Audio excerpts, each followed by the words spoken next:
Welcome back, Wogglers. So today we're still going over actions for workflow rules. We're going to create a task now. If you're like, what's a workflow rule? How do I trigger it? When does it happen? Watch some of our previous videos on workflow rules. We went through all of the options for triggering a workflow rule or some sort of automation. And so right now we're going to be focusing on what sorts of things you can do once it's triggered. So we're going to create a task. All right, so let's choose this onboarding actions workflow rule that we have here. So we're going to edit this. As you can see, we already created a task, and I'm going to get rid of it, remove it. Let's do it together. All right, so you create an instant action. And so when you do that, you're going to have a couple of different things that are going to pop up here. And what we want in order to get a task is an activity. So you go to your activities, assign task. All right, so we have a couple of pre-created task records, if you will. And so we've got a, call the contact's first name to see if they need anything, and then follow up with the account for onboarding. We're gonna go through creating a new task right now so they can show you how that works. So let's create a task. All right, so for this one, we've got a new onboarding, so we need to start onboarding paperwork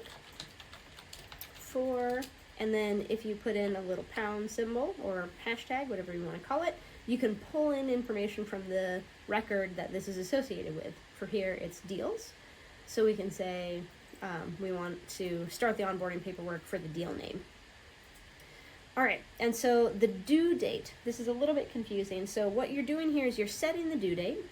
So you want it to be the trigger date, so when this task is created or when this workflow has been triggered, plus X many days. You could also do minus, although I've always found that's a little strange to try and have a due date that is previous to when the task was created.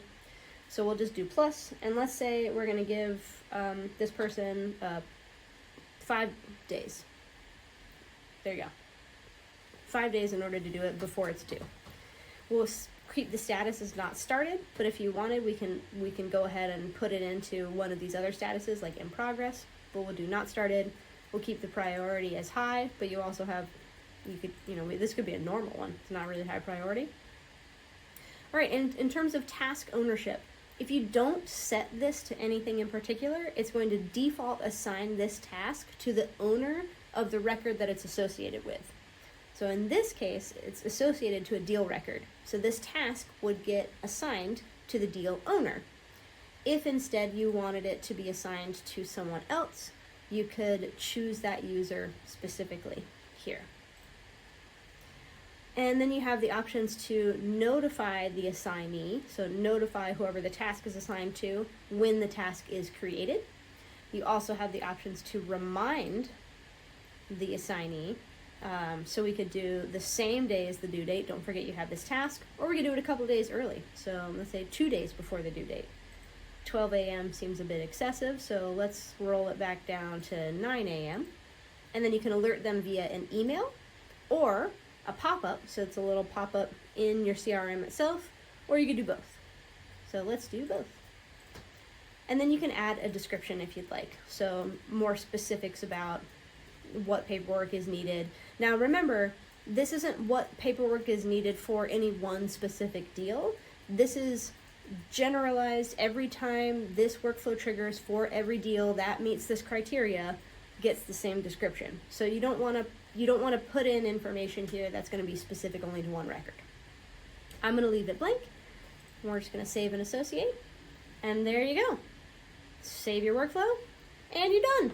See you next time. Woggle woggle.